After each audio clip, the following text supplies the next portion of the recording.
So Bama travels to Gainesville Saturday. They are over a 2-touchdown favorite. It is a Saturday 3:30 Eastern Time kickoff on CBS. What is the biggest story? As it pertains to this game, what's the biggest story you have heard personally over the last couple of weeks?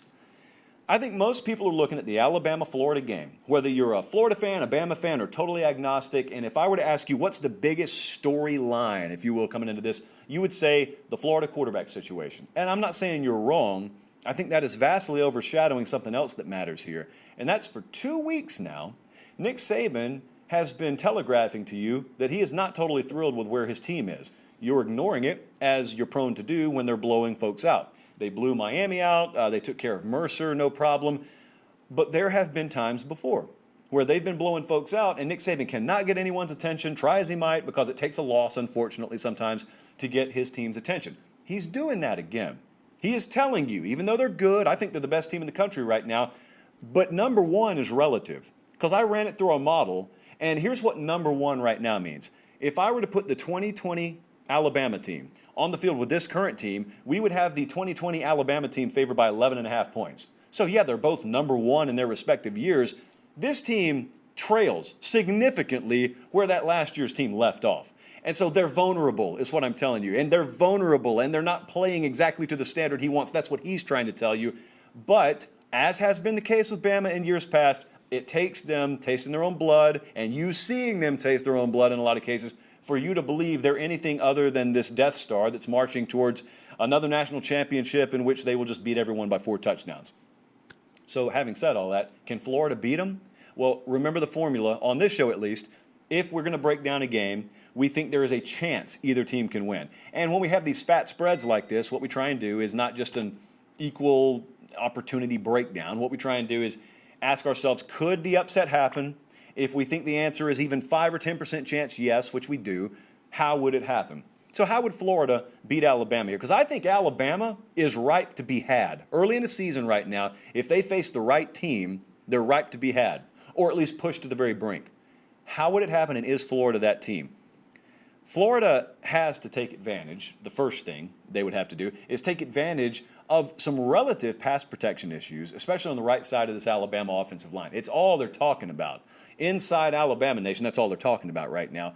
Well, it's one of the main things they're talking about. Now, again, so far, you don't maybe take it as seriously because it hasn't victimized them. They've still been able to win. But that doesn't mean it can't. So you look at Florida so far this year, I want to say it's 7 sacks, 13 tackles for loss.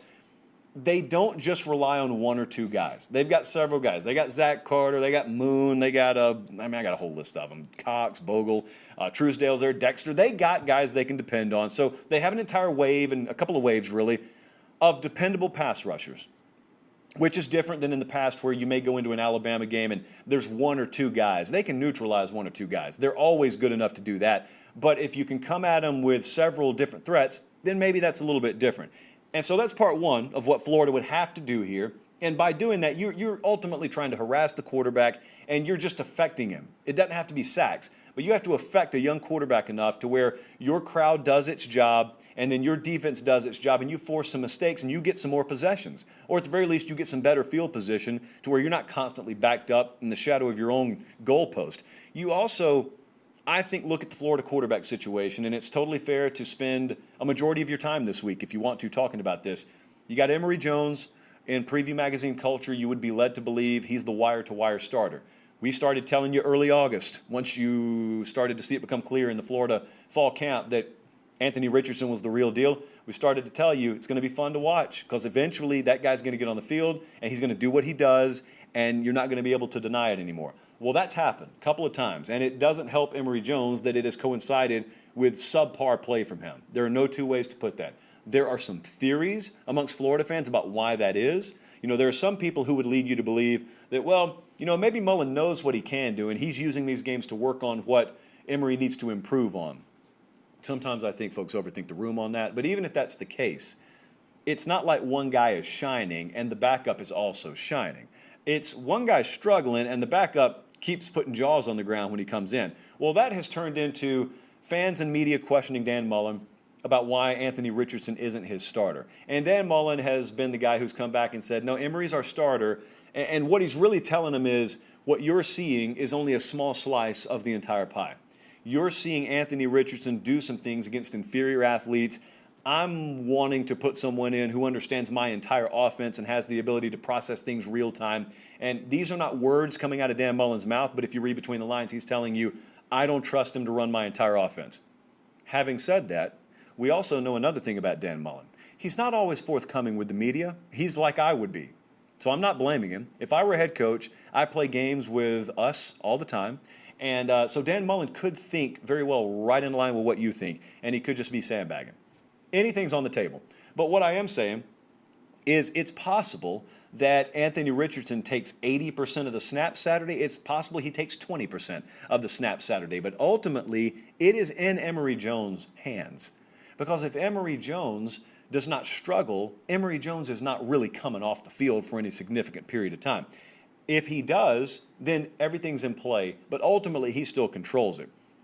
Alabama's ripe, I think, to be pushed right now. Nick Saban is telegraphing it to you. They are ripe to be pushed, but here's what it takes to do it. And I'm about to show you what our model thinks about this game in just a second. It takes quarterback precision, especially on third down passing. There are folks out there, they're a dime a dozen, who will tell you, well, you know those mobile quarterbacks. Now, Nick Saban struggles with those mobile quarterbacks.